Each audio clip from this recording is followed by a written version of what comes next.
সৃষ্টিকর্তা যিনি এই বিশ্ব ব্রহ্মাণ্ড সৃষ্টি করছেন, তিনি পৃথিবীর প্রত্যেকটা প্রাণীকে ভালো মন্দের জ্ঞান দিয়ে দিয়েছেন। পৃথিবীতে 4/3 যে পানিতে মাছ আছে, মাছেরও জ্ঞান আছে, গাছেরও জ্ঞান আছে, পশু পাখি কীট পতঙ্গেরও জ্ঞান আছে, জীবজন্তুর জ্ঞান আছে, মানুষের জ্ঞান আছে। আর এক শ্রেণীর মানুষ তারা তাদের জ্ঞানকে কাজে লাগে, অর্থাৎ সৃষ্টিকর্তা দিয়ে যে জ্ঞানকে কাজে লাগায় আজকে উন্নতি চরম শিখর আহরণ করছে। আর অপরদিকে কিছু ধর্ম ব্যবসায়ী ধোঁকাবাজরা এই জাতিকে কী শিক্ষা দিচ্ছে?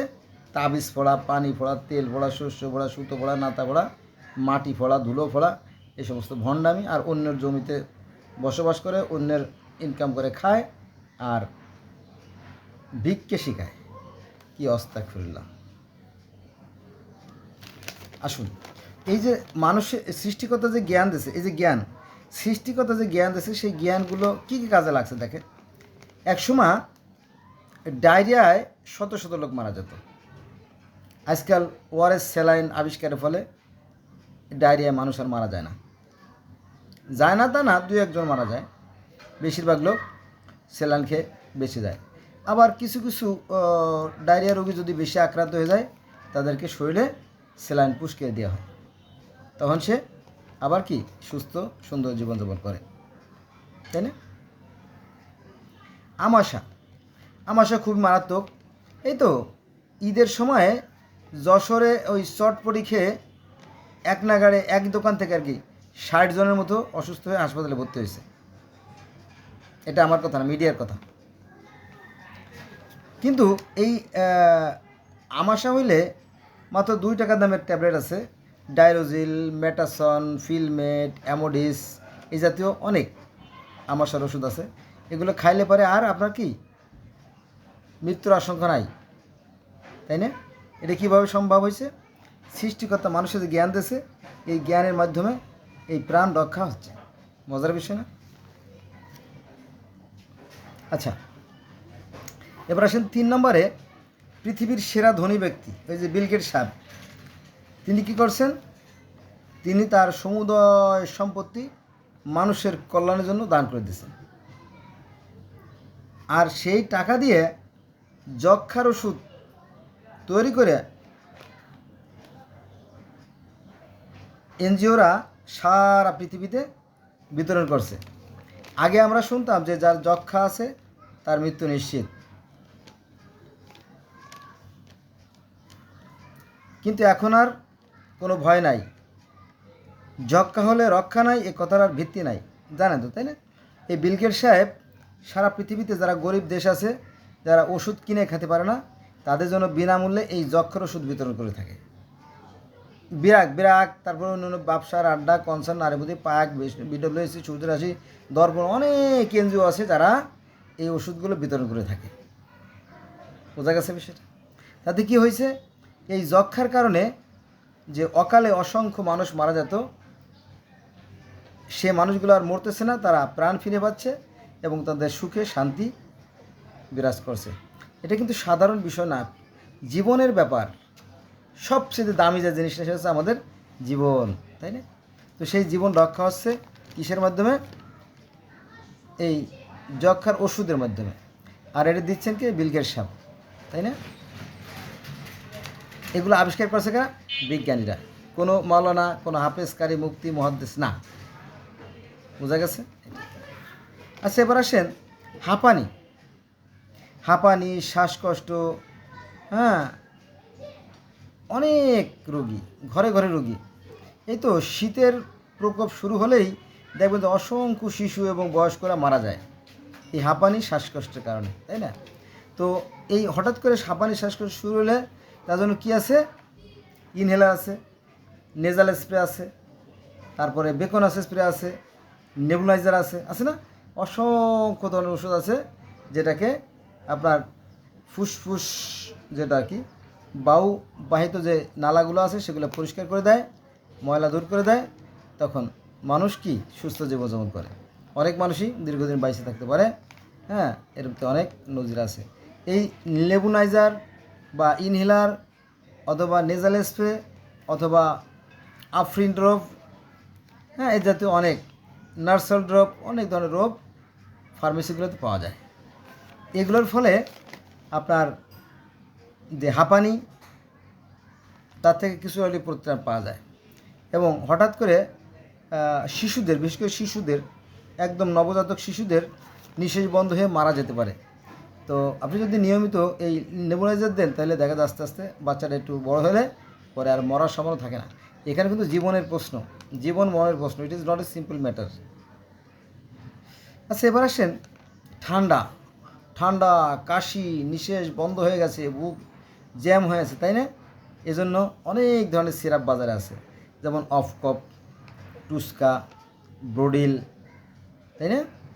হিস্টাসিন, হিস্টামিন, তাই না?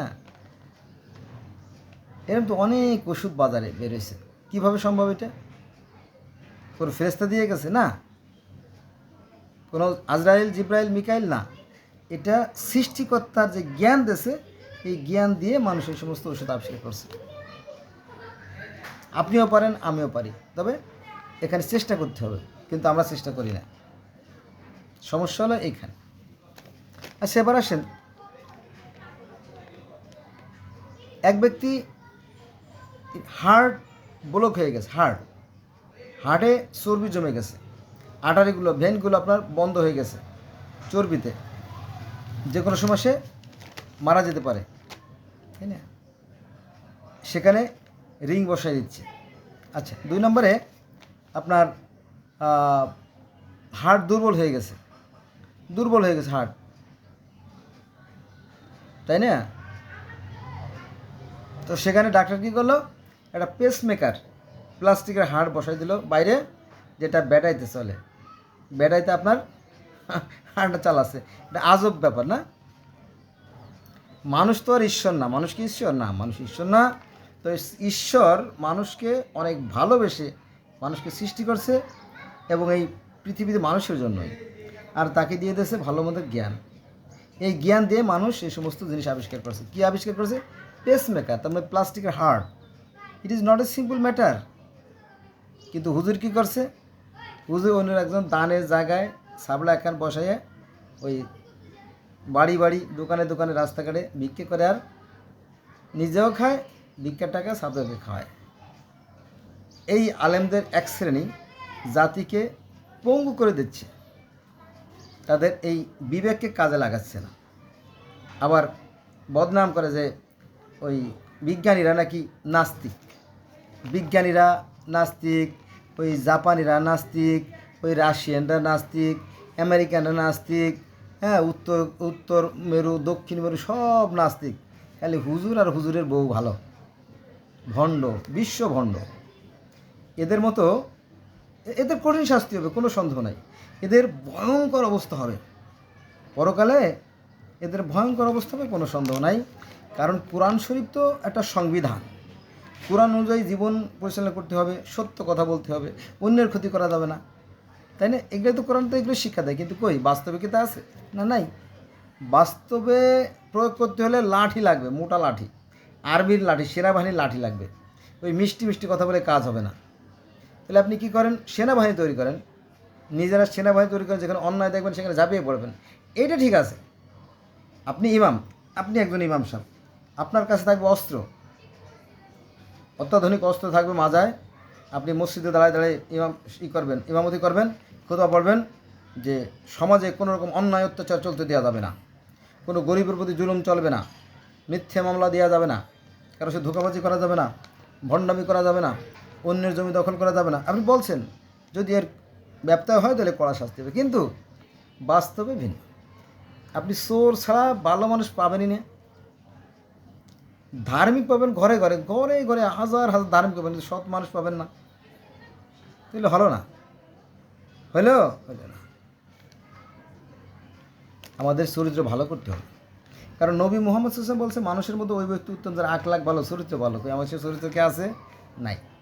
আমি মাঝে মাঝে কথা বলি, এখনও আমি খুব আত্মবিশ্বাসের সাথে বলি যে আমাদের প্রত্যেকটা সরকারি প্রতিষ্ঠানে একটা শয়তানের আঁকড়া। ভালো মানুষ যে নাই তা না, আছে সামান্য 2-1 জন।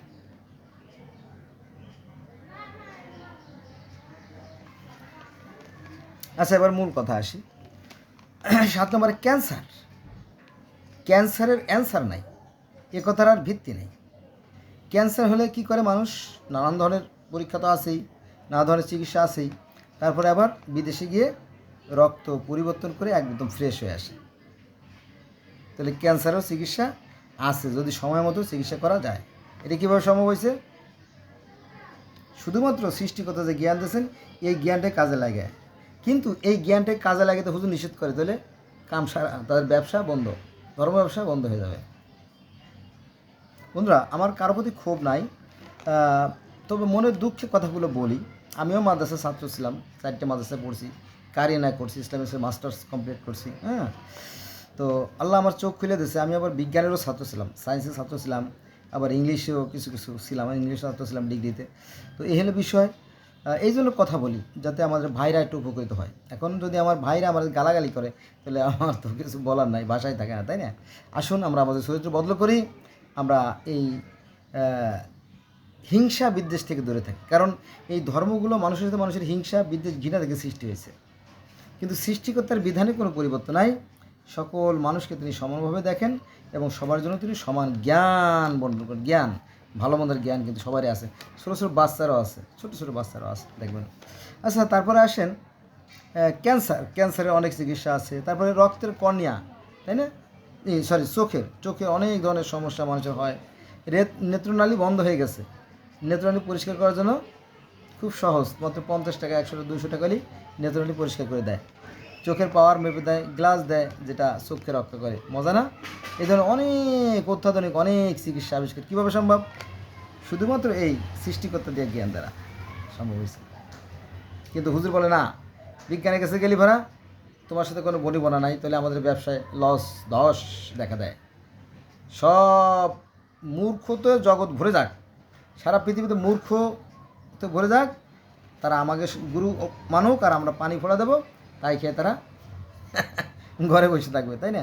তাহলে ব্যাপারটা সুবিধা হয়। এসব সব ধোঁকাবাজি, সাবধান হয়ে যান। সাবধান হলে আল্লাহ আপনাকে ভালো রাখবে আর কি। চোখের কর্নিয়ার কথা বলছি। সিবলিস, দেখেন যে অনেক সহজ সরল মানুষ আছে যারা রোগ ব্যাধি সম্বন্ধে তাদের কোনো জ্ঞানই নাই।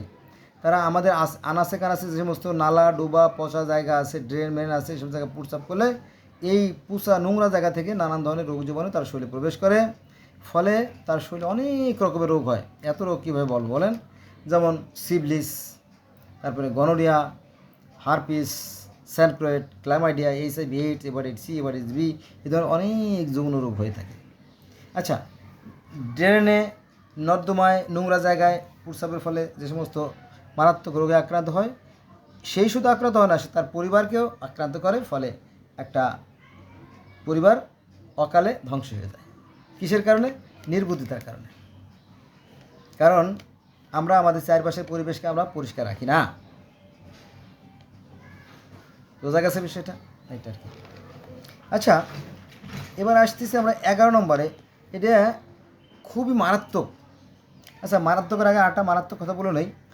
আমি নিজে নারায়ণগঞ্জ, পঞ্চবটি, ফতুল্লা, চাষাড়া, বিবি রোড, বরৈতলা, শ্যামপুর, পোস্তা, এই সমস্ত জায়গায় অনেক রোগী দেখছি, হাজার হাজার লাখ লাখ রোগী দেখছি। তাদেরকে আমরা এই সিডলিস গনোরিয়ার ওষুধ দিছি, একেবারে পেনিসিলিন ইনজেকশন। মানে যখন দেখছি যে অ্যাজিথ্রোমাইসিন, সেফেক্সিম, ফ্লুক্লোক্সাসিনে কাজ করতেছে না, তখন তার পাশার মধ্যে পেনিসিলিন ইনজেকশন দিয়ে দিছি, তাই না? তো দেখেন, যে মানুষটা নিশ্চিত মারা যাবে, শরীরে তার পছন্দ হয়ে গেছে, ঘা হয়ে গেছে, সেই মানুষটাও কিন্তু আবার সুস্থ জীবনযাপন করতেছে। কিসের মাধ্যমে? সচেতনার মাধ্যমে এবং এই ওষুধ প্রয়োগের মাধ্যমে। আর এই ওষুধটা কীভাবে তৈরি করা হয়েছে? পেনিসিলিন বা অন্যান্য অ্যাজিথ্রোমাইসিন, সেফেক্সিম, ফ্লুক্লোক্সাসিন এই জাতীয় অ্যান্টিবায়োটিক সৃষ্টিকর্তা দেওয়া এই জ্ঞানকে কাজে লাগে।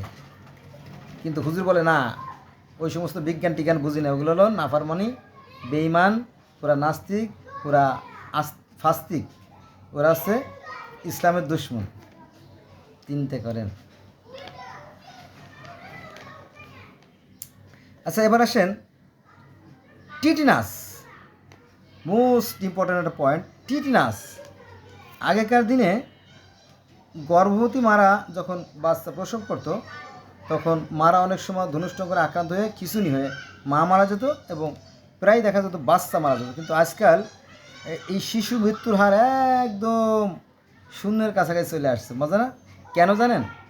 তার কারণ হচ্ছে যে একটা শিশু যখন মায়ের গর্ভে আসে তখন নির্দিষ্ট পরিমাণ ডোজ আছে স্বল্প মাত্রার, ওইটা বারবার মাওর শরীরে প্রয়োগ করে এবং শিশু জন্মের পরপরই সাথে সাথে এই টিটেনাস বা ক্ষতিকর যে সমস্ত, যেমন হাঁপানি, শ্বাসকষ্ট, ফুকিং কাশি, ডিপথেরিয়া, হ্যাঁ, এই ধরনের ওষুধ প্রয়োগের ফলে এখন আর কি শিশু অকালে মারা যায় না, তাই না? মারাও অকালে মারা যায় না। এটা একটা আশীর্বাদ না? যে মারা গেল সে তো আপনার কিংবা আমার বোনও হতে পারে, আমার স্ত্রী হতে পারে না? আমার ছেলেমেয়ে হতে পারে না? তো দেখেন যে এই যে যে অকালে মানুষের প্রাণগুলো বেঁচে যাচ্ছে এবং অকালে মানুষগুলো ধসে যাচ্ছে না, এটার জন্য এই যে টিটেনাস আবিষ্কারের জন্য কারা পুরস্কৃত হওয়া উচিত? বিজ্ঞানীরা। যে বিজ্ঞানীরা কাগজ আবিষ্কার না করলে আজকে কোরআন শরীফ আমরা এভাবে লিখিত আকারে পেতাম না। এ কোনো ভাবছেন কখনো? অতএব কার প্রতি আমার ক্ষোভ নাই, কিন্তু মাইন্ড করে না। আসুন আমরা বিজ্ঞান চর্চা করি। বিজ্ঞান মানে কি? জ্ঞান। বিজ্ঞান মানে সৃষ্টিকর্তা দেওয়া যে জ্ঞান, সেটা হচ্ছে বিজ্ঞান। ঠিক আছে? যে জাতি যত এই বিজ্ঞানকে কাজে লাগাইছে সে তারাই তত সমৃদ্ধ, তত উন্নত, সুন্দর জীবন করছে এবং ভবিষ্যতেও করবে। আর যারা বিজ্ঞান থেকে পিছিয়ে হয়ে যাবে তারা ধ্বংসের অতল তলে তলিয়ে যাবে। এজন্য দায়ী থাকবে আমাদের বৃহত্তম আলেম সমাজ, কারণ এরা বিজ্ঞানের বিরোধী। আমি দায়ী নই। আমি আমার নৈতিক দায়িত্বের অংশ হিসেবে আমি আপনাদেরকে জানান দিয়ে যাচ্ছি আমার সাধ্য মতো। ইব্রাহিম আলাইহিস সালামকে যখন আগুনে পোড়ানো হয় তখন নাকি একটা ব্যাঙ এই প্রস্তাব করে দিয়েছিল। এটা হাস্যকর গল্প। তো এই ব্যাঙ, কিরে তুই এলো ক্ষুদ্র ব্যাঙ, এই বিশাল অগ্নিকুণ্ডে তোর একটু প্রস্রাব করে দিয়ে কী লাভ? বলে আমার তো প্রস্রাব উঠুকই ছিল, আমার প্রস্রাব তো ওই এক ফোঁটাই ছিল, আমি ওই এক ফোঁটা প্রস্রাব ছিটাই দিছি, আমার দায়িত্ব আমি পালন করছি। এভাবে যদি হাজার ব্যাঙে প্রস্রাব করে তাহলে আগুন যাবে নিভে, তাই না? আর ওদিকে তো ব্যাঙের শরীর তো ঠান্ডা আছেই। তো এইভাবে যদি আমরা সবাই সচেতন হই তাহলে আমাদের সমাজটাকে পরিবর্তন করা সম্ভব। তারপরে টিটেনাসের কারণে আজকাল মাও মরে না, আজকাল বাচ্চারাও বেঁচে থাকে। তারপরে নিউমোনিয়া। নিউমোনিয়া একটা গল্প আছে, নিউমোনিয়ার গল্প জানেন? আগেকার দিনে মানে বেশি দিন আগের কথা না, এই তো মাত্র 20 বছর আগে, যখন বাচ্চা ভূমিষ্ঠ হতো, যখন বাচ্চা জন্ম নিত, তখন তাকে ভালো করে পরিষ্কার করে মা, খালা, চাচি, নানি তাদের কোলে দিয়ে দিত। কিন্তু যখন মায়ের গর্ভে থাকে একটা বাচ্চা, মায়ের গর্ভে যখন থাকে তখন কিন্তু যে পানির ভিতরে থাকে, যে পানিটার ভিতরে বাচ্চারা ভাসতে থাকে, ওই পানিটাকে বলা হয় ফ্লুইড। এটা হল মেডিকেল সায়েন্সের ভাষা, মেডিকেলের ভাষা বলে ফ্লুইড। এটা বেশ পানিও না আবার অ্যাসিডও না, এরকম তো একটা খুব সুন্দর পানি, যেখানে বাচ্চা নির্দিষ্ট তাপে ভালো থাকে। তো যখন পানিটা ভেঙে যায় তখন দ্রুত হাসপাতালে নিয়ে যেতে হয়, জানেন তো, তাই না? এটা সারা বাংলাদেশের, সারা বিশ্বের মারা এই ধরনের নিয়ে যেতে থাকে। তাহলে এই বাচ্চা যখন মায়ের পেটে থাকে তখন থাকে 98 ডিগ্রি সেলসিয়াস তাপমাত্রায়, কমপক্ষে 98 ডিগ্রি সেলসিয়াস, কারণ মানুষের দেহের তাপমাত্রা 98 ডিগ্রি সেলসিয়াস, আর এর চেয়ে বেশিও থাকে, 100 ডিগ্রিও থাকে অনেক সময়। কিন্তু এই বাচ্চারা যখন পৃথিবীতে ভূমিষ্ঠ হয়, ভালো করে খেয়াল রাখবেন, কিন্তু এই বাচ্চা যখন পৃথিবীতে ভূমিষ্ঠ হয় তখন আমাদের বাইরের তাপমাত্রা কত? গরমকালে 35, 36, 38, আর শীতকালে কত? 24, 26, 28, তাই না?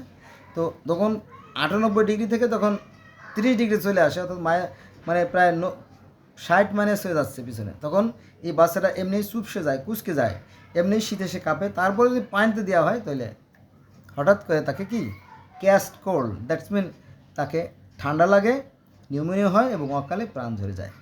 তো ইদানিংকালের ডাক্তাররা বলতেছে যে না না না না, বাচ্চা ভূমিষ্ঠ হওয়ার পর, অর্থাৎ বাচ্চা জন্ম নেওয়ার পর এখন থেকে আমরা পানির মধ্যে ভিজাবো না, তাকে আমরা ভূমিষ্ঠ হওয়ার পরে কিছু সময় তোয়ালে দিয়ে রাখবো, আস্তে আস্তে আস্তে তার শরীর যখন একটু শক্ত হবে তখন আমরা হালকা গরম পানি, এটা সহনীয়, হাত দিয়ে দেখবো, তো তারপর আস্তে আস্তে তার গাটা মুছে দিয়ে ভালো করে তোয়ালে দিয়ে ঘিরে গরম রাখবো, 2-3 দিন রাখবো। তারপর আস্তে আস্তে তার আমরা গোসল করালাম হালকা গরম পানিতে। তখন আর কি দেখা যাবে যে বাচ্চার হঠাৎ করে ঠান্ডা লাগতেছে না, নিউমোনিয়া হচ্ছে না, তার শ্বাসকষ্ট হচ্ছে না, অকালে প্রাণ ধরে যাচ্ছেন। এখানেও কিন্তু লাইফের বিষয়, কিন্তু মোস্ট ইম্পর্ট্যান্ট স্টোরি, খুবই সিরিয়াস কাহিনী আর কি।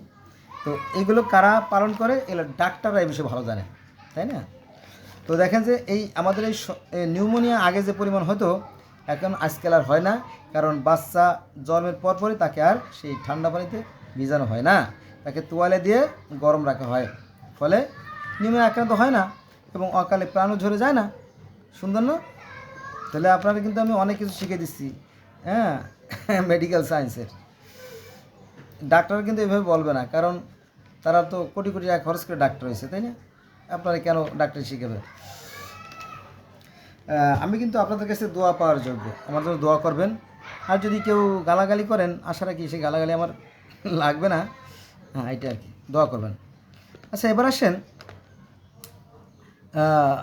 নাকের পলিপাস। নাকের পলিপাস, এই যে নাকের ভিতরে আঙ্গুরের থুকার মতো থুলি থুলি মাংস বেড়ে যায়, এটাকে বলে পলিপাস বা সাইনাস। তো যাই হোক, তো আমাদের চারপাশে যে পরিমাণ ধুলা দেয় না, অনেকে নাক ধরে, নাক ঠাসা ধরে, তারপরে এই করে, ওই অনেক সময় রাস্তা দিয়ে চলে, আবার অনেক সময় রুমাল দিয়ে, অনেক সময় মাস্ক দিয়ে চলে, তাই না? তারপরেও নাকের মধ্যে ধুলা ঢোকার পরে ভিতরে যে নাকের যে ক্যাপাসিটি আছে সেটি ব্রেক করে ফেলে, ফলে নানা ধরনের পলিপাস সাইনাসের সমস্যাগুলো হয়ে থাকে। তো ডাক্তাররা আজকাল কী করে জানেন? এই পলিপাসের সমাধান কি? লোকাল এনেস্থেশিয়া, অর্থাৎ স্থানীয়, মানে শুধুমাত্র নির্দিষ্ট জায়গাটা অবাস করে ইঞ্জেকশন দিয়ে অবাস করে ওই পলিপাসগুলো কেটে ফেলে, পরে অ্যান্টিবায়োটিক দেয়, ফলে ওই নিঃশ্বাস বন্ধ হয় না, শ্বাসকষ্ট কম হয় এবং ঘুম হয়, আস্তে আস্তে মানুষটা সুস্থ হয়ে যায়। নইলে এই নাকের পলিপাস বা সাইনাস হলে দেখবেন যে চোখ ব্যথা করে, মাথা ব্যথা করে, কপাল ব্যথা করে, ঘাড় ব্যথা করে, হ্যাঁ, বুক ধড়ফড় করে, নিঃশ্বাস নিতে কষ্ট, অনেক সময় নিঃশ্বাস বন্ধ হয়ে যায়, হ্যাঁ, শ্বাসকষ্ট হয়, অনেক কঠিন অবস্থা হয় তখন নাকের পলিপাসগুলো বা এই সাইনাসের সমস্যাগুলো হয়। আর আমরা তো সচেতন না, আমরা তো ময়লা যেখানে সেখানে ফেলি, এই ময়লাগুলো আমাদের গাড়ির চাকায় পিষ্ট হয়ে আমাদের নাকের মধ্যে ঢুকে। আসুন আমরা আমাদের এই সৃষ্টিকর্তা দিয়ে জ্ঞানকে কাজে লাগাই, অর্থাৎ বিজ্ঞানকে চর্চা করি, আমাদের জীবনও সুন্দর হবে, আমাদের নতুন যে প্রজন্ম আসবে তারাও সুন্দর থাকবে। যেমন জাপানিরা দুর্নীতি কী জিনিস জানে না এবং তারা তাদের পরিবেশ নষ্ট করে না, বাতাস, পানি, মাটি সবগুলোকে তারা পবিত্র জ্ঞান করে। আসুন আমরাও কোরআনের পাশাপাশি আমরাও সুন্দর আচরণ করি, হ্যাঁ, এটা কি। আচ্ছা, এরপরে হাড় ভাঙা, পাও ভাঙা, মাথা ভাঙা, তাই না, দাঁত ভাঙা, এই ঘটনা তো নিত্য ঘটতেছে। আর দেখবেন যে ঝাঁকে ঝাঁকে মানুষ হাসপাতালে, তাই না, চিকিৎসার জন্য ব্যস্ত। তো হাড় কোথায় ভাঙছে, কীভাবে ভাঙছে, এগুলোকে দেখা যায়? দেখা যায় না, কারণ চামড়ার নিচে কোথায় ভাঙছে, রক্তে ভরে গেছে, রক্তের সাপ সাপ খণ্ড খণ্ড রক্তের ভিতরে কোথায় কী হয়েছে কিছু জানা যায় না, তাই না? তো এক্স রে করলে বোঝা যায় হাড় কয় টুকরো হয়েছে, কোন জায়গায় ভাঙছে। আচ্ছা, হাড় ভেঙে গেছে, ওই হাড়টাকে আবার সঠিক জায়গায় বসাইয়ে তারপরে আপনার প্লাস্টার করে পরে আবার এক্স রে করে দেখলাম যে না, হাড়টা ঠিকমতো জায়গা মতো পজিশনের মতো বসছে, তার মানে কি এভাবে বসছে। আর যদি না বসে তাহলে তো একটু ডিস্টার্ব হয়ে গেল, তাই না?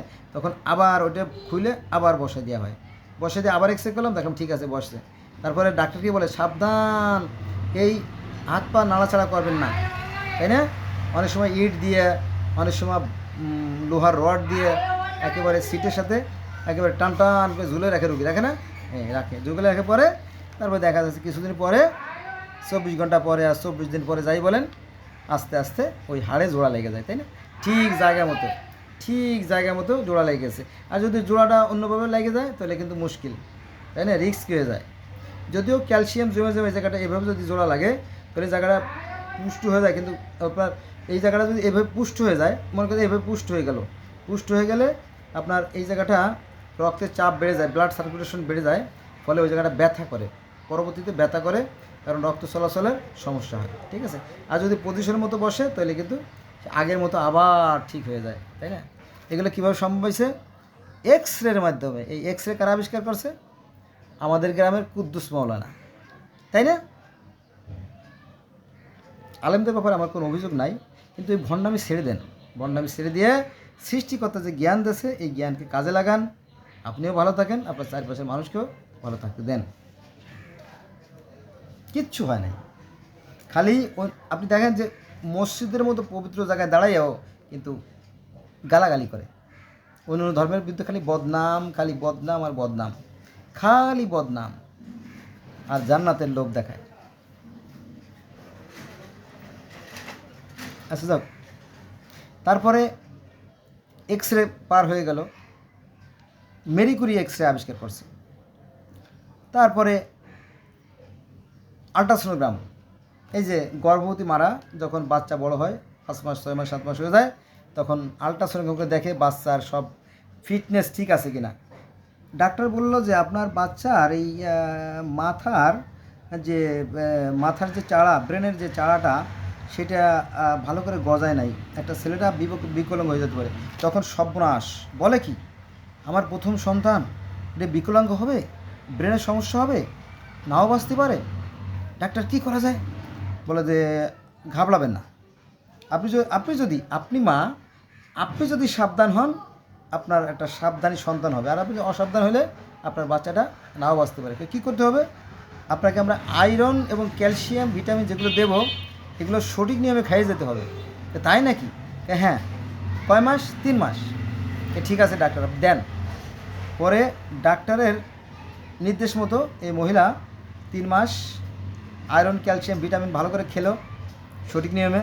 খাওয়ার পরে যখন আইসা আবার আল্ট্রাসাউন্ড করে দেখলো যে না, বাচ্চা যে এই এক সাইডে যে হাড় গদাই ছিল না, একটা কোমল অস্থি ছিল বা নরম চামড়া দিয়ে ঢাকা ছিল, ভিতরে আস্তে আস্তে ক্যালসিয়াম জমে একটা চাড়ার সৃষ্টি হয়েছে। তখন বলো মাশাল্লাহ মাশাল্লাহ, আপনার বাচ্চা পরিপূর্ণ সুস্থ হয়ে গেছে।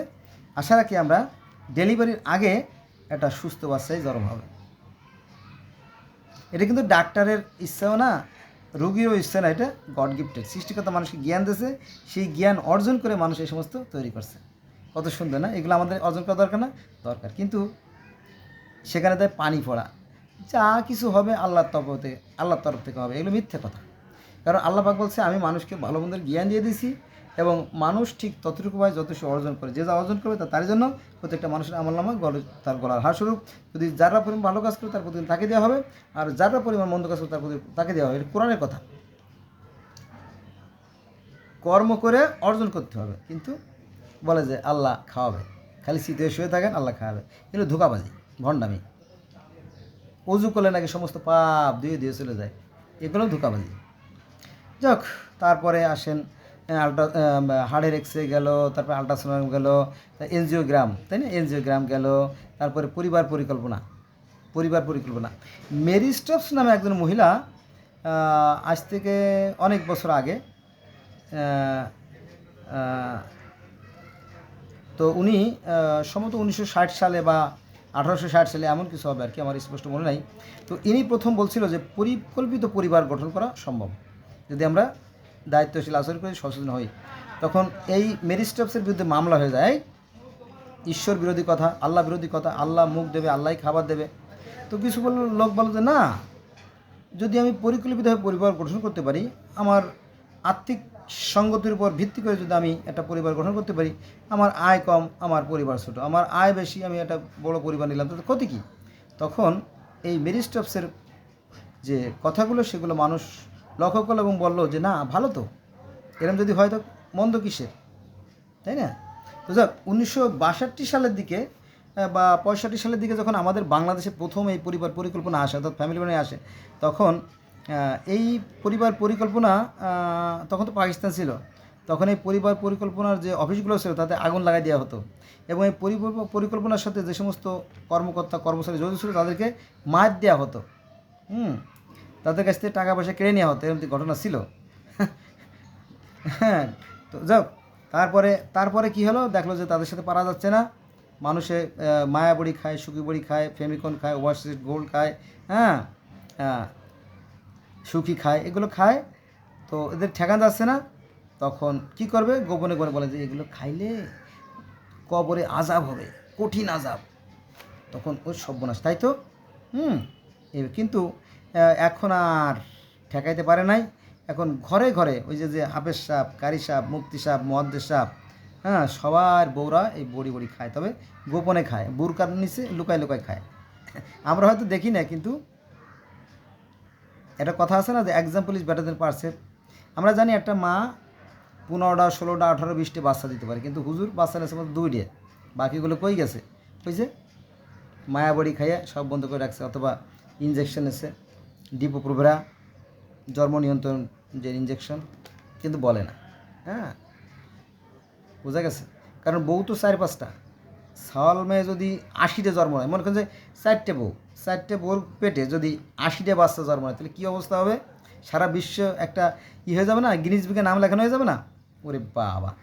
হ্যাঁ, এই জন্য হুজুরের বউরাও মায়াবড়ি খায়, কিন্তু এটা মানুষে জানে না, মানুষকে বুঝতে দেয় না।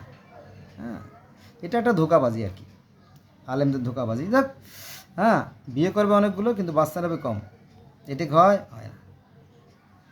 আচ্ছা, এবার আসেন আজ থেকে অনেক বছর আগে, অর্থাৎ প্রায় 400 বছর আগে, 450 বছর আগে, 1600 সালের দিকে সুইজারল্যান্ডের বেসেল বিশ্ববিদ্যালয়ের একজন অধ্যাপক ছিল, ওনার নাম আছে ফিলিপিলাস অ্যারোয়েলাস প্যারালাসাস। ইনি কী করলেন? ইনি বললেন কি, দেখো মানুষেরা, এই যে আমরা বিভিন্ন ধরনের রোগে আক্রান্ত হই, এই রোগগুলো হয় মূলত এক ধরনের জীবাণুর আক্রমণের কারণে। হ্যাঁ, কি এত বড় সর্বনাশে কথা! ধর শালারে, মার শালারে, কাট শালারে। যত পাদ্রী ছিল, যত ধর্মগুরু ছিল, সবাই বলে রে রে রে রে রে সর্বনাশ করছে কি ডাকাত। আমরা হাজার হাজার বছর ধরে কোটি কোটি মানুষ বিশ্বাস করে আসছি যে সৃষ্টিকর্তা যখন কারোর প্রতি অসন্তুষ্ট হন, তখন তার বিভিন্ন ধরনের রোগব্যাধি হয়। আর যে রোগব্যাধিতে আক্রান্ত হয়, সে যদি ধর্মগুরুদেরকে কিছু দেয়, বুঝলেন না, চকলেট, চানাচুর, বিস্কিট, চা, অথবা গরু, খাসি, মুরগি, মান্তি, তাই না? আমরা তো ছোটোবেলা দেখছি যে আমার আব্বা মারা গেছে 80 সালে, তো ওই মসজিদের যে ইমাম, তারে না খাওয়াই আমরা বছরের প্রথম আম খাইতাম না, আমদুধ। তারপরে গাছের প্রথম যে লাউটা আমরা হুজুরে দিতাম, গাছে যে প্রথম যে নারকেলটা হুজুরে দিতাম। হ্যাঁ, এইভাবে, কিন্তু সেটা আর নাই, এখন আর নাই।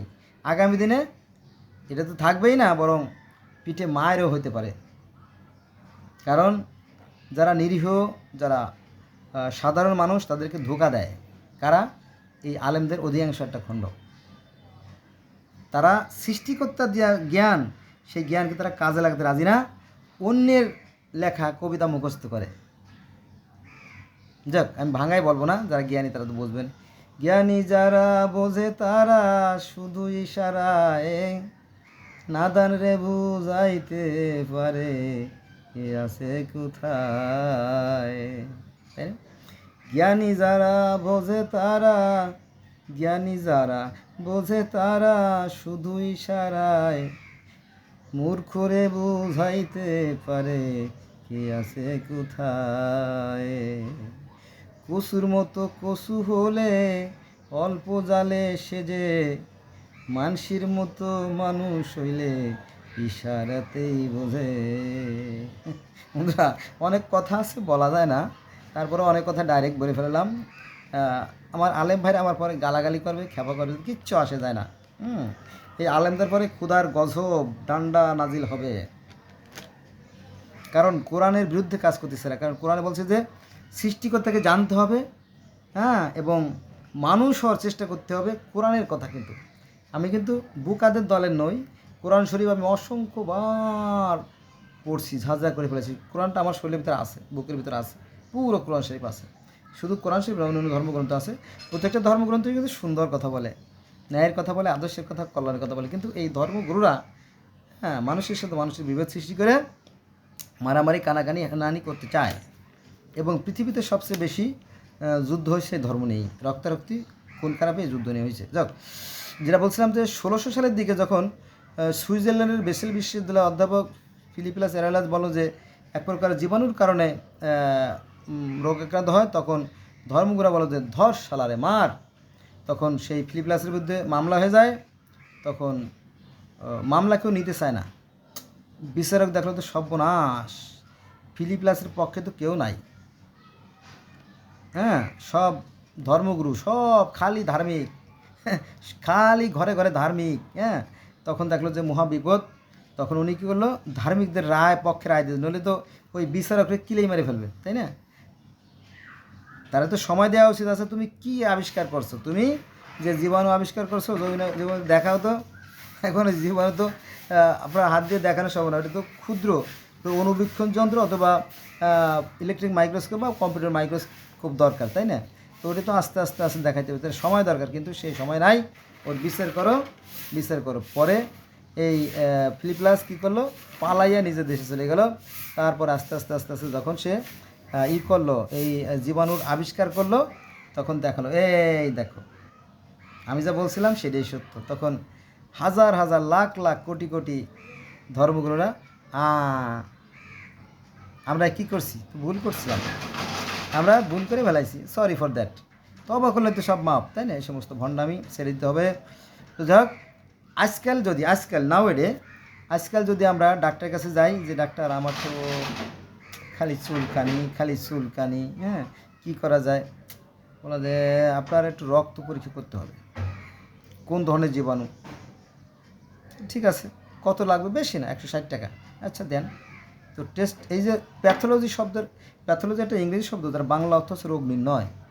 তো রোগ নির্ণয় করে কোন জীবাণুর কারণে আপনার অসুখটা হয়েছে, এটা সঠিকভাবে নির্ণয় করার পরে সঠিক ওষুধ দিলে পরে খুব অনায়াসেই এই রোগটা সেরে যায়, ভালো না? আজকাল আমরা হরেক রকমের, যেমন আমরা পুটসাপ পরীক্ষা করি, পায়খানার স্টুল পরীক্ষা করি, রক্ত পরীক্ষা করি, তাই না? প্রস্রাব পরীক্ষা করি, কত পরীক্ষা করি, তাই না?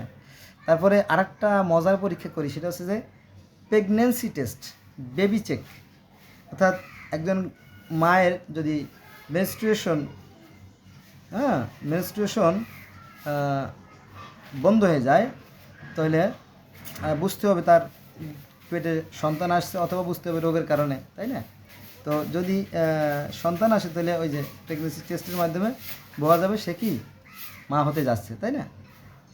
প্রস্রাব করেও কিন্তু খবর জানা যায়, রক্ত পরীক্ষা করে খবর জানা যায়, পায়খানা পরীক্ষা করেও খবর জানা যায়, এক্স রে করেও খবর জানা যায়। কত মজা, তাই না? আস্তে আস্তে আস্তে আস্তে মানুষেরা সৃষ্টিকর্তা দেওয়া জ্ঞানকে কাজে লাগাইয়ে উন্নতি চরম শিখরে আহরণ করছে। আগে যে 6 মাস লাগতো হজ করতে যায়, যাতে 3 মাস লাগতো হজ করতে, এখন আর তা লাগে না, সাই করে যায় হজ করে, আবার সাই করে চলে আসতেছে। মজা না? মজা। কীভাবে সম্ভব? এই সৃষ্টিকর্তা দেওয়া জ্ঞান কাজে লাগানোর জন্য স্কুলে সম্ভব। আসুন আমরা বিজ্ঞান চর্চা করি, আমাদের বর্তমান প্রজন্ম এবং ভবিষ্যৎ প্রজন্মকে সুন্দর করে গড়ে তুলি। বিজ্ঞান শব্দের অর্থ হচ্ছে জ্ঞান, অর্থাৎ গড গিফটেড নলেজ, ঈশ্বর প্রদত্ত যে জ্ঞান, সেটা হচ্ছে বিজ্ঞান। কিন্তু এই ধর্মগুরুদের কারণে আমরা বিজ্ঞান চর্চা করতে পারতেছি না, ফলে আমরা পিছিয়ে পড়ে আছি। এরা চায় মানুষ ধ্বংস হয়ে যাক, শুধু হুজুর আর হুজুরের বউ বাইসে থাক। আচ্ছা, 1600 সালে সুইজারল্যান্ড বিশ্ববিদ্যালয়ে বলছি। তারপরে দেখেন যে example is better then percept. হ্যাঁ, দেখতে পারলে কেউ শুনতে চায় না। 1557 সালে পৃথিবী ঘুরে এসে ফ্রান্সিসকো ড্রেক বললেন যে পৃথিবী গোল। তারপরে রাজা রামমোহন রায় সতীদাহ যখন করতে গেল, সতীদাহ প্রথা যখন বিলুপ্ত করতে গেল, তখন তার মা তাকে অভিশাপ দিল, তোরে আমি পেটে রাইখা আমি সর্বনাশ করছি, তোকে আমি ত্যায্য করলাম। হ্যাঁ, তারপর ঈশ্বরচন্দ্র বিদ্যাসাগর বিধবা প্রথা বন্ধ করতে যায়, তিনিও অনেক অপমানের শিকার হয়েছে। তারপরে পৃথিবী সূর্যের চারদিকে ঘুরে কোপারনিকাসকে পুড়িয়ে মারে। কোপারনিকাসকে সমর্থন করায় জর্দানো ব্রুনোকেও 7 বছর জেল দেওয়া হয় এবং তাকে পুড়িয়ে হত্যা করা হয়, সেদিন আর নাই। তারপরে ল্যাবোসিয়াসকে গলা কেটে হত্যা করা হয়।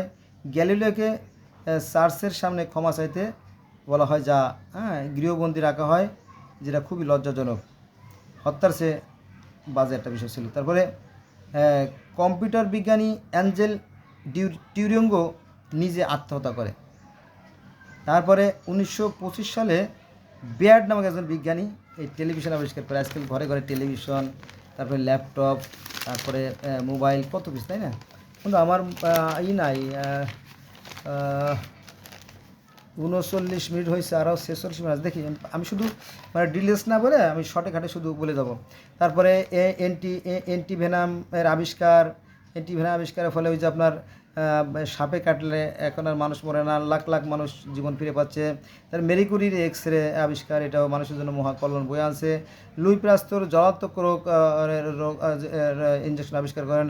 1885 সালের আবিষ্কার, 1822 সালের 27 ডিসেম্বর ফ্রান্সের এক দরিদ্র পরিবারে জন্মগ্রহণ করেন এবং 1894-তে ব্রেন স্ট্রোকে মারা যান এই লুই পাস্তুর। আচ্ছা যাক, পিছনে না টানে। ইবনে সিনা নাফিস রক্ত সঞ্চালনের যে প্রক্রিয়া, এগুলো নিয়ে আবিষ্কার করেন, কিন্তু ইবনে নাফিসকে বাড়ি ছাড়া করছে এই হুজুরা। হ্যাঁ, এখন বলে থ্যাংক ইউ এনে তো বলে লাভ নাই। আল ইদ্রিসি 1154 পৃথিবীর ম্যাপ তৈরি করেন, হ্যাঁ তারাও তাড়ানো হয়েছিল। যাক, তারপরে আল বিরুনি, তারপরে আল খিন্দি, আল জাকির আল হাসান জ্যামিতির এক মানে অনেক বড় একজন কি বলবো এটা আবিষ্কারক আর কি। জাকের ইবনে আয়ান ইবনে গিবন, এটা হলো অঙ্কশাস্ত্রে উনি বিশাল অবদান রাখেন। আলী ইবনে আব্বাস মেডিসিনের বই লেখেন মুসলমানদের মধ্যে, কিন্তু এদেরকে তাড়ানো হয়েছে। হ্যাঁ, এখনও তাড়ানোর অবস্থা। মুসলমানদের মধ্যে এখন আর কোনো বিজ্ঞানী নাই বলে চলে, শুধুমাত্র ইরানে কিছু ব্যতিক্রম আর কি। ইবনে সিনা নাম শুনছেন? ইবনে সিনা বাংলাদেশে বেশ পরিচিত। ইবনে সিনা, তারপরে ইবনে জহুরি তিনি হলো ডেন্টিস্ট জহুরি। হ্যাঁ, ওনারা বিজ্ঞান চর্চা করছেন। ওই সময় মুসলমানরা বুঝতে পারে না যে কী দামি জিনিস, এখন হারিয়ে গেছে, এখন খুঁজে। মনে হয় যে একটা কথা আছে না, চোর গেলে বুদ্ধি জয়। মুসলিম বিজ্ঞানীরা ধ্বংস হয়ে গেছে, এখন কেউ আফসোস করে হাহা ওরা তো ভালোই ছিল, তাই না? যাই হোক, এখন যদি আমরা বিজ্ঞান চর্চা করি তাহলে আমাদের ভবিষ্যৎ ভালোই হবে। ঠিক আছে? বিজ্ঞান মানে কি? বিজ্ঞানের অপর নামে হচ্ছে জ্ঞান। বিজ্ঞানের অপর নামে হচ্ছে জ্ঞান। পরীক্ষা নিরীক্ষা যাচাই মাধ্যমে অর্জিত জ্ঞান, সেটা হচ্ছে বিজ্ঞান। তারপরে কিন্তু এই বিজ্ঞানে এত অবদান রাখার পরেও দেখবেন যে হুজুরা, কারণ তার তো রুটি রুজির ব্যাপার, তাই না? সে বিজ্ঞান চর্চা করতে কখনোই বলবে না, যতদিন বাঁচবে সে বলবেই না। আচ্ছা, এই যে মিশরীয়রা পৃথিবীর প্রথম সভ্য জাতি, তারা লিখন পদ্ধতি, তারা জ্যামিতির আবিষ্কার, তারপরে অঙ্কের আবিষ্কার, তারা আপনার জল ঘড়ির আবিষ্কার, তারা বালি ঘড়ির আবিষ্কার, তারা প্যাপিরাসের কাগজের আবিষ্কার, তারা সেই ধর্ম মন্দির জিগরাতের আবিষ্কার, কত কিছু আবিষ্কার করছে। কিন্তু এই সমস্ত বিষয় যদি বলা হয়, যদি মানুষ জানে যায়, তাহলে হুজুরির খানা বন্ধ। তাই হুজুর আপনি কি পাইছেন? হ্যাঁ, বিজ্ঞান চর্চা নিষেধ করেন, অথচ বিজ্ঞান চর্চা করে মানুষ এত উন্নতি সরাসরি করে আহরণ করছে। এই জন্য বিজ্ঞানের বিরোধী থাকে। বিজ্ঞান সম্বন্ধে বলে যে না ওরা খারাপ, ওরা বাজে, বাট বিজ্ঞানের কথা আমার সামনেই নেবেন না। ওদের কথা মুখে নিলে ওজু থাকে না। কে বলে? হুজুর। বুঝছেন? হুজুরদের বেশিরভাগই ধোঁকাবাজ, এদের থেকে সাবধান থাকবেন। তবে কোরআন মানুষকে কি বলে জানেন? কোরআন মানুষকে বলে যে তোমরা সৃষ্টিকর্তায় বিশ্বাস করো এবং সৎ কাজ করো। আমরা যদি সৃষ্টিকর্তার পরে সত্যিকর্তা বিশ্বাস রেখে সৎ কাজ করি, তাহলে আমাদের ইহকালীন কল্যাণ, পরকালীন কল্যাণ এবং মুক্তি। বোঝা গেছে বিষয়টা? এই বাকিটা গল্প। তারা এই কোরআনটাকে ধ্বংস করার জন্য, এই কোরআনটাকে ধ্বংস করে দেওয়ার জন্য এখন অসংখ্য হাদিস লেখছে, যার মতো করে মনোর মাধুরী মিশিয়ে তিল প্রাকৃতিক সৌন্দর্য থেকে, তিল সৌন্দর্য নিয়ে তারা নিজের মতো করে হাদিস লেখছে। কিন্তু মানুষ তো আর অত বোকা না, সবাই কিন্তু হাদিস বোঝে। এমনকি সৌদি আরবের যে বাদশাহ ফয়সাল, উনি বলছে যে হাদিস সব বাদ। এই হাদিসের কারণে মুসলিম জাহানের মধ্যে অনেক মতভেদ সৃষ্টি হয়েছে, অনেক দল মতে সৃষ্টি হয়েছে, হাদিস বাদ। তবে দুই একটা হাদিস, 200-400 হাদিস রাখা যেতে পারে যেগুলো কোরআনের সাথে সঙ্গতি আছে। এবার হাদিসের একটা কথা বলে আমি শেষ করব ভিডিও শেষের দিকে। এটা হচ্ছে দেখবেন যে কোরআনে সূরা নূরের 25 নম্বর আয়াতে আল্লাহ বলল যে আল্লাহ হচ্ছে আকাশ এবং পৃথিবীর জ্যোতি। আল্লাহ হচ্ছে আকাশ এবং পৃথিবীর জ্যোতি। ঠিক আছে? আল্লাহর রূপ হচ্ছে জ্যোতি নাই। কিন্তু সহিহ আল মুসলিম শরীফের 6969 নম্বর আয়াতে বলা হয়েছে আল্লাহর রূপ নাকি আদমের মতো। কোথায় জ্যোতি, কোথায় নক্ষত্র, আর কোথায় মাটির মানুষ এক হলো লাগছে। না না না না, তওবা তওবা, এটা কেমন কথা? কোরআনে নবী মুহাম্মদ সাল্লাল্লাহু আলাইহি ওয়াসাল্লাম বলতেছেন যে আনা বাশারুম মিসলুকুম, আমি তোমাদের মতো একজন মানুষ। এবং এর অতীতে যে সমস্ত নবী রাসূল ছিল সবাই মানুষ এবং সবার প্রতি বিশ্বাস রাখতে হবে। হুজুর বলে না, আমাদের নবী সাধারণ মানুষ না, উনি নূর, উনি স্বয়ং আল্লাহ। নবী মুহাম্মদ সাল্লাল্লাহু আলাইহি ওয়াসাল্লাম নিজে স্বয়ং আল্লাহ। এরকম তো অনেকেই বলে, যেমন শিয়ারাও বলে, সুন্নিরাও বলে, যারা মাজার পূজা করে তারাও ওই একই কথা বলে যে তিনি তাকে সৃষ্টি না করলে কোনো কিছু সৃষ্টি করতো না, আল্লাহর নূর থেকে তাকে সৃষ্টি করা হয়েছে। হ্যাঁ, এটাও কিন্তু কোরআন বিরোধী কথা। কারণ কোরআনে বলা হয়েছে যে আমি একজন মানুষ, তবে আমার প্রতি ওহী নাজিল হয়। এটা হচ্ছে কোরআনের কথা, নবী মুহাম্মদ সাল্লাল্লাহু আলাইহি ওয়াসাল্লামের কথা। কিন্তু তারে উঁচু করতে করতে এমন উঁচু করছে যে তারে চাঁদে ফাড়াই দিছে, দেলোয়ার হোসেন সাইদের মতো চাঁদে ফাড়াই দিছে।